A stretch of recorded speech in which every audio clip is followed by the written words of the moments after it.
आता हे गणित आपल्याला सोडवायचे आहे. या गणिताला सोडवायची सुरुवात इकडून करायची असते.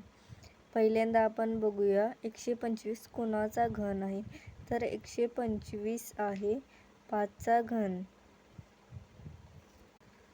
त्याच्यानंतर आहे गुणुले 5. मग आपण गुणुले 5 करून घेऊया. इथे आलेले आहे 25. 25 आहे 5चा वर्ग. मग त्याच्यानंतर आहे वजा 21. मग आपण करून घेऊया 21 वजा 5 16. 16 आहे 4चा वर्ग. तर आपण इथे 4 लिहून घेऊया. तर आपले चे उत्तर आलेले आहे 4. म्हणजेच x बरोबर 4.